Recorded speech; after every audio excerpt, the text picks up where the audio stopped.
Fala galera, hoje nós vamos falar sobre o terror de 1993, os 20 melhores filmes. Vocês já sabem como funciona, vamos lá? Eu sou RRB, com vocês só no apavorante, tenebroso, assustador mundo do terror de hobby. Antes de iniciar aquele aviso padrão, uma vez que eu começo eu não paro mais, só vou parar lá no número 1. E para abrir a nossa lista de 93, na 20ª posição tem O Duende, Leprechaun em seu título original. Eu esperava muito menos desse filme, me surpreendeu positivamente, embora não seja nenhuma grande raridade aí dos anos 90. A história desse duende, né, eu ia falar Leprechaun, esse duende que está atrás do seu pote de ouro, ele vai aterrorizar um pai com sua filha que se mudaram para a casinha onde ele está, uma espécie de enterrado dentro dessa gaiola, dentro dessa caixa, aprisionado. Muitas mortes vão acontecer, muitos ataques. Não são nem tantas mortes, são muitos ataques. Isso assim, o filme se diferencia por conta do seu roteiro ágil na parte do humor. São poucas ambientações, isso até incomoda em determinado ponto da história, mas ele se destaca pelo humor e também pela construção estética. A figura desse duende tem a Jennifer Aniston aqui antes de Friends. O duende teve várias sequências. Esse é o único que eu assisti até o momento. Tô para assistir outros aí. Eu conheci inclusive bem recentemente. Então é um filme divertido, 90 minutinhos, rápido, não espere muita coisa, desligue o cérebro. É um filme que o duende poderia ter sido morto com 10 minutos, não se enganem, mas enfim, confesso que você vai se divertir aí.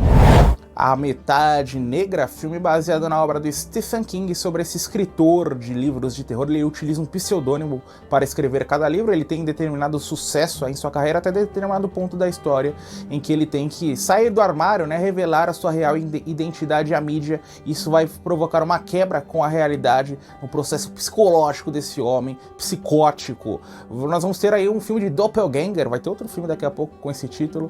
E o George Romero na direção, ele que costumou trazer tantos filmes de zumbis, aqui trazendo uma pérola aqui. Pérola não, um pequeno filme dentro da obra do Stephen King. Eu não li, não tive a oportunidade de ler a obra em que o filme foi baseado. O Stephen King fala que inclusive foi baseado, ele se baseou na sua própria vida, né? Ele que por alguns anos utilizou um pseudônimo também, como Richard Bachman, né, nos anos 80, para escrever livros mais pesados, depois revelou isso.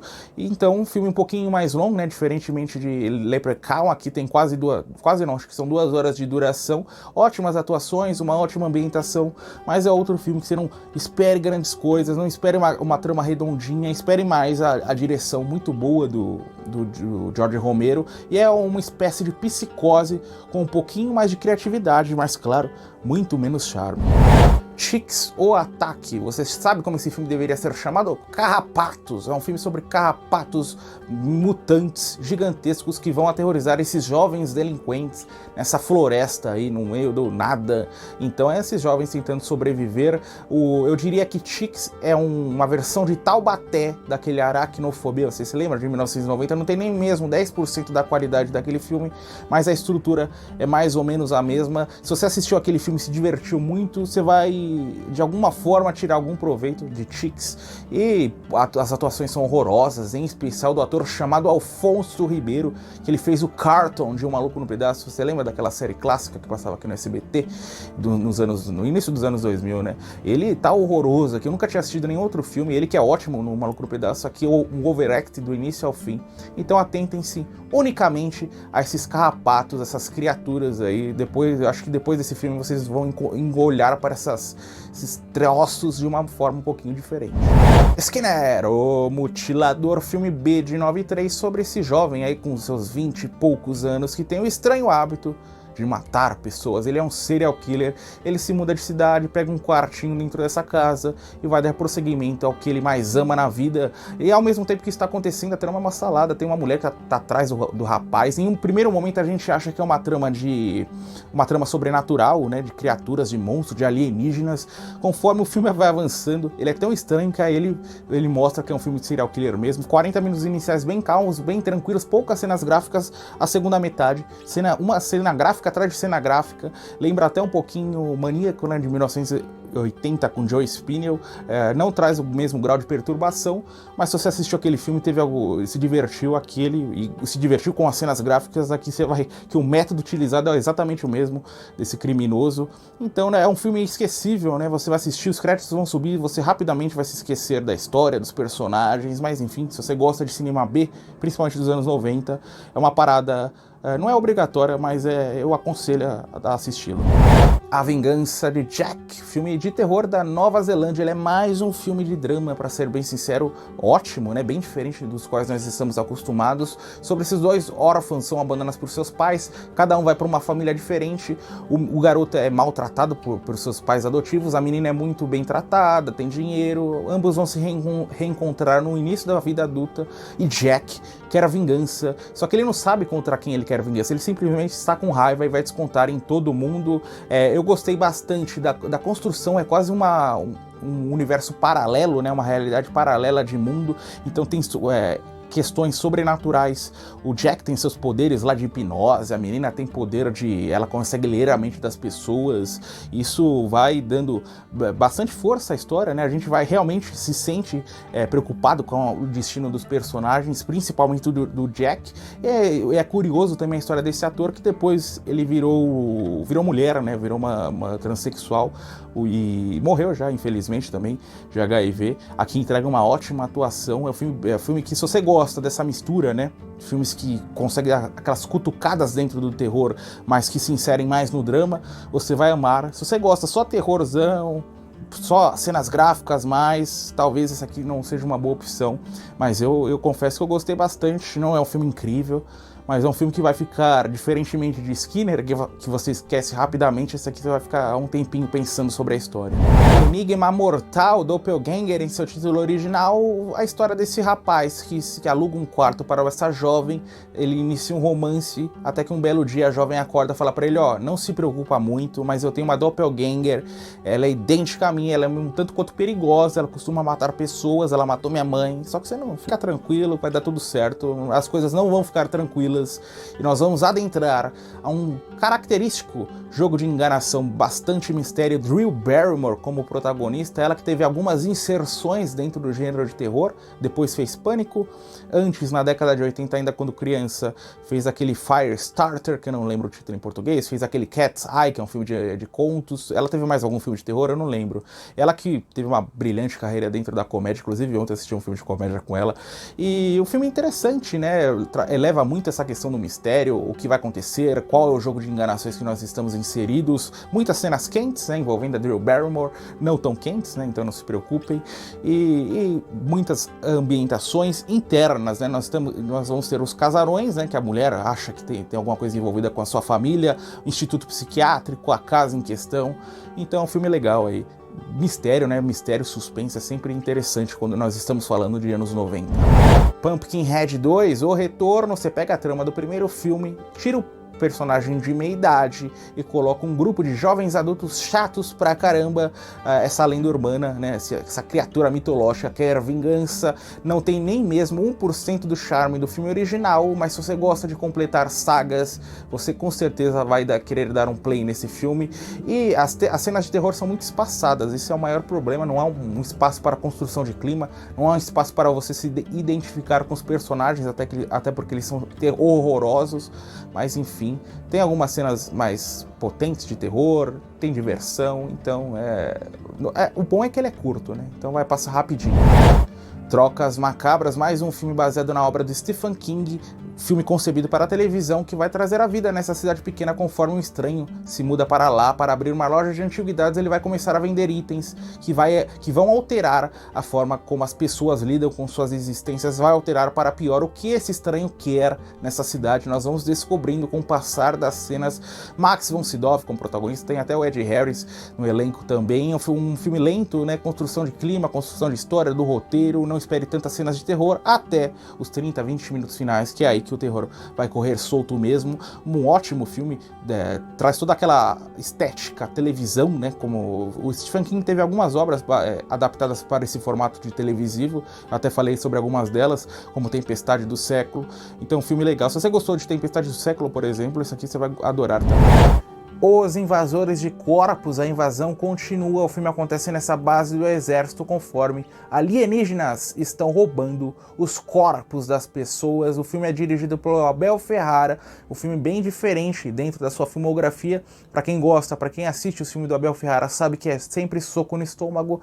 Aqui a gente vai ter um terror mais tradicional. Esse Invasores de Corpos teve várias remakes, né, adaptações. Começou na década de 50, teve um da década de 70, da década de 50 aquele Vampiros de Alma, né, da década de 70 teve o Donald Sutherland como protagonista, teve um dos anos 2000 com a Nicole Kidman, eu tive a oportunidade de assistir os outros três também, o piorzinho é com a Nicole Kidman, mas todos se divertem, todos trazem histórias bem envolventes mesmo, e esse aqui, o Abel Ferrara tenta se distanciar um pouco dos dois filmes anteriores, traz um filme mais ágil, mais dinâmico, com pouca construção de cinematografia, aquela câmera mais tremida que segue a ação, e ótimos personagens, e a figura do medo, quando ela surge mesmo, é um baque, tanto nos personagens quanto no próprio espectador, quando os alienígenas são de fato descobertos. Então, um filme bem legal para quem gosta essa temática, a invasão alienígena. Águas Escuras, o filme inicia com essa jovem indo até essa ilha, tem um convento ali, ela recebeu um pedido de ajuda de sua amiga. Conforme ela chega nesse convento, ela percebe que essa amiga sumiu, ela desconfia que ela está inserida em uma trama de assassinato, e mais do que isso, em uma trama ocultista. Águas Escuras me surpreendeu bastante, né? Um filme de ocultismo com todas as características mais comuns e que faz com que a gente ame tanto esse subgênero.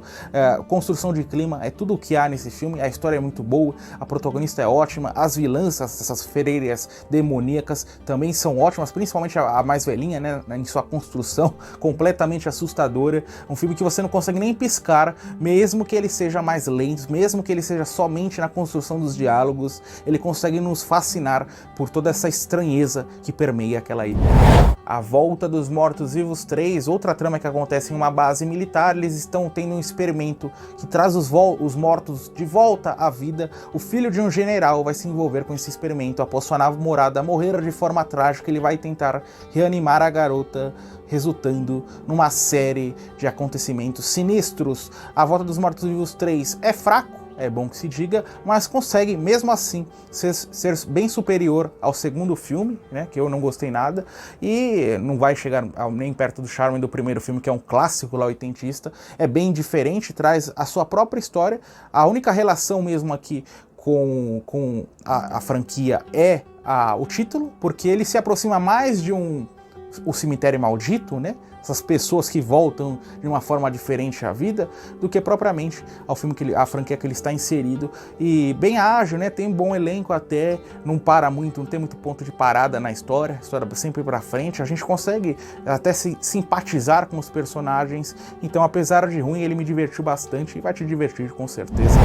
Outro exemplar que vai mais pelo caminho do drama do que propriamente do terror, encaixotando Helena. Se ele não tem tanto terror, ele compensa com as bizarrices que vão permear desde o primeiro segundo as cenas até o momento que os créditos vão subir. Julian Sands como protagonista, a história desse homem de 30 e poucos anos que recebeu um pé no traseiro, não satisfeito, ele formou uma fixação por essa jovem, a jovem sofre um acidente, vai cair em suas mãos, e é aí que esse homem vai performar experimentos macabros, a começar a cortar partes do corpo da mulher para tentar fazer com que ela jamais saia de sua propriedade. Um filme bizarríssimo, traz a direção da Jennifer Lynch, que de talento só mesmo o sobrenome, ela é filha do David Lynch. Poucos filmes essa menina trouxe, agora já deve estar velhinha, né, também o David Lynch tá velho. E assista mesmo pelas bizarrices, o compêndio de cenas que realmente nos desafiam. Traz até a Nicoletta Scorsese. Você sabe quem é essa moça?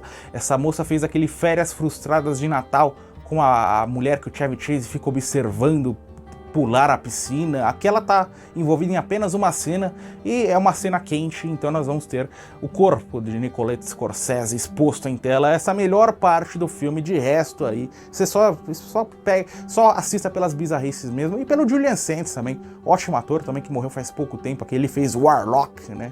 Então vale a pena dar uma conferida. Cabeças vão rolar em Trauma. Tem um serial killer que está arrancando as cabeças das pessoas em uma trama ocultista. É um filme do Argento, e se é o filme do Argento. A gente pode esperar uma trama que é uma completa salada. Tem uma garota com bulimia, a família dela é essa família de ocultistas, tem esse rapaz que está interessado na jovem, está interessado em ajudá-la, e mais importante, é uma história que jamais seria reproduzida nos dias atuais, extremamente imprópria. A filha do Argento está como protagonista, e o Argento é um mestre, né, ao trazer a construção estética, então você pode esperar um filme belíssimo visualmente, porém a história deixa bastante a desejar. Os plot twists, como a gente está acostumado dentro do cinema desse diretor italiano, não nos convencem. Mas eu gostei do filme, eu gostei dos personagens, muitas cenas quentes também entre os protagonistas e, claro, o melhor lado gráfico desse cinema, desse italiano, o maior cineasta italiano dentro do terror. O Silêncio do Lago. Isso aqui é o remake daquele filme que eu falei há alguns vídeos, né, que é um filme de suspense. E não traz a mesma qualidade do original, mas traz o mesmo diretor e é uma adaptação hollywoodiana, um elenco até superior. Traz o Kiefer Sutherland, a Sandra Bullock e o Jeff Bridges, que tem uma grande atuação. Ele que tira o filme da mediocridade e faz com que seja um bom filme de suspense, um bom filme de terror. Vários buracos no roteiro. A história é sobre essa mulher, né, que tá com seu namorado, vai até um posto de gasolina, some e nunca mais é vista, e seu namorado vai começar a investigar tudo isso. Os buracos no roteiro, eles tentaram dar uma suavizada à história, tirar um pouquinho o caráter perturbador do original e trazer mais para um terror tradicional. Isso não deu muito certo, né? Eles mudaram até o final, que tira aquela camada claustrofóbica que eu falei exatamente na lista de filmes claustrofóbicos, mas continua sendo uma boa opção, continua nos assustando, e especialmente a sequência inicial e a sequência que nós somos apresentados ao personagem, o psicopata, né, o Jeff Bridges. É um bom filme de suspense com terror aí dos anos 90. E agora 3 opções mais tranquilas, mais leves. A primeira delas é Abracadabra, filme com a Bette Davis, filme da Disney sobre essas 3 bruxas que voltam à vida após várias décadas nessa cidadezinha para atormentar as pessoas. Na noite de Halloween, alguns adolescentes vão tentar colocar um fim à vida dessas 3 bruxas. Uma das melhores opções que você pode ter para a noite de Halloween, para o mês de Halloween, para o mês de outubro. E filme super leve, super divertido, super dinâmico, né? A partir do ponto que inicia, é diversão atrás de diversão. A gente mesmo nem pisca com os eventos da história. Aquele característico filme que você pode assistir em qualquer idade, que você vai se divertir da mesma forma. Teve até uma sequência que eu não assisti ainda, mas pelo jeito não teve a mesma qualidade do filme original, e é um ótimo filme aí para você apresentar ao seu filho, apresentar a algum parente, uma criança, que a criança vai adorar, porque é um filme muito gostoso. Eu conheci quando criança ainda também esse filme, então Abracadabra aí continua um filme que não envelhece. Agora um tradicional terrir mesmo, é de Sua Mãe Morta, a história desse rapaz de 30 e poucos anos que perde sua mãe, jamais consegue lidar com a figura do luto, até o momento que surge essa empresa que vai oferecer a ele a figura um plano que vai reanimar essa mulher, vai trazê-la de volta à vida, só que ela não vai voltar da mesma forma. É de Sua Mãe Morta, traz o Steve Buscemi como protagonista em um filme que é quase uma paródia aí da realidade. Ele traz um universo completamente seu, parece até que nós estamos assistindo um filme do Tim Burton em alguns momentos, na construção desses cenários, e divertidíssimo do começo ao fim, principalmente nos 30 minutos, 1 hora inicial, que é quando nós vamos ser inseridos dentro dessa realidade, nos inserir na vida desses personagens, principalmente do Steve Buscemi. Tem o Ned Beatty também interpretando um tio, e comédia atrás de comédia, a gente realmente solta gargalhadas com essa história, e ela vai ficando mais surtada conforme o tempo vai passando. Infelizmente ele é pouquíssimo conhecido, eu mesmo só fui descobrir esse filme caçando muito dentro do IMDb lá, procurando o filme, achei essa pérola, vi o nome do Steve Buscemi, é quase obrigatório que você assista, então procure por esse filme. Se você gosta de terror, eu falo, isso aqui é essencial. O Estranho Mundo de Jack, a história dessa caveira que vai querer, ele vive na cidade do Halloween, ele vai querer introduzir a figura do Natal até aquelas pessoas. Claro, ele vai ter as mais diversas problemáticas. Eu amo esse gênero, né, de animações. As animações têm a possibilidade de criar qualquer mundo, então isso é muito bom, muito gostoso de se assistir. E aqui, um mundo completamente novo, né, cidade dessa caveira para tudo quanto é lado, itens que a gente jamais viu antes, e um filme que você pode assistir tanto na noite de Halloween quanto na noite de Natal.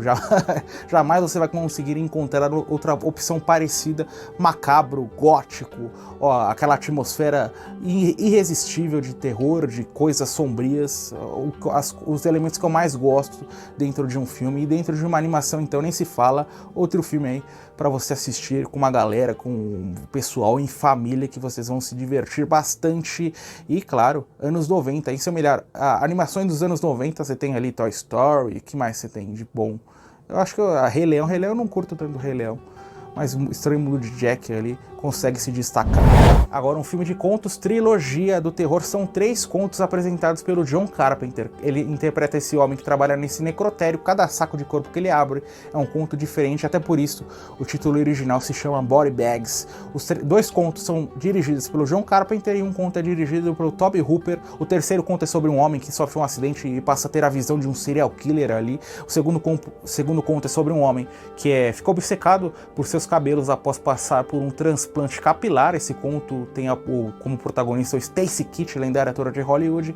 E eu deixei por último o primeiro conto, que é o melhor, é dirigido exatamente pelo John Carpenter, que se passa em um posto de gasolina durante a noite, é um serial killer à solta e essa recepcionista está sozinha. O primeiro conto é disparado melhor, um dos melhores contos que eu vi dentro de todo esse subgênero de antologias. O segundo e o terceiro contos também são muito bons, mas eu confesso que depois do primeiro conto o nível de empolgação vai caindo gradativamente. Grande elenco, grandes atuações, grande clima, né, de terror mesmo, principalmente na figura desse homem que interpretado pelo John Carpenter, que vai nos apresentar cada conto.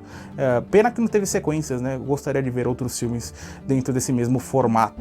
O Anjo Malvado, a história desse garoto que perdeu a mãe há pouco tempo, é levado por seu pai para passar alguns dias na casa de familiares. Lá ele conhece um outro garoto. Inicialmente ele forma uma amizade com ele, só que esse garoto é a reencarnação do capeta. Ele vai passar pelos dias mais terríveis de toda a sua vida. O Anjo Malvado traz Elijah Wood como um dos protagonistas, mas todo o charme está alocado na persona de Macaulay Culkin. Fugiu lá de O Esqueceram de Mim para fazer esse filme de terror incrível, um filme que a gente, em meio à direção, uma ótima direção, a gente se sente dentro daquela cidadezinha fria pra caramba, melancólica, uma atmosfera que a gente tá quebrando vidraças junto com os personagens, tá fugindo de cachorros junto com eles. Passava muito na sessão da tarde, né? Eu assisti inicialmente lá mesmo no final da década de 90, e só que depois, quando eu o conheci na vida adulta, eu vi que é muito mais do que um filme ali de atores mirins fazendo um filme de terror. Tem uma história realmente bem legal, bem desenvolvida, e claro, a maior curiosidade, o ponto de maior destaque é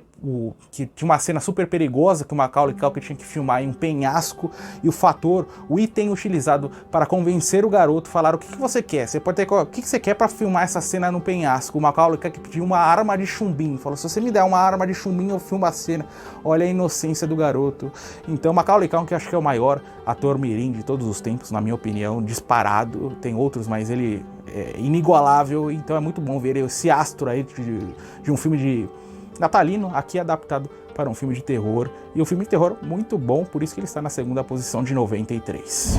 Estranha Minha Porta, essa garota vai ser atormentada por um trote que vai se tornar muito verdadeiro e vai mudar a sua vida para pior, dando ares sinistros. Um Estranha Minha Porta, When a Stranger Calls Back, é a sequência daquele filme icônico, um dos melhores filmes da década de 70, que é When a Stranger Calls. Eu tô falando o título em inglês, que eu não lembro o título em português não, mas vai estar aparecendo aqui ao lado para vocês.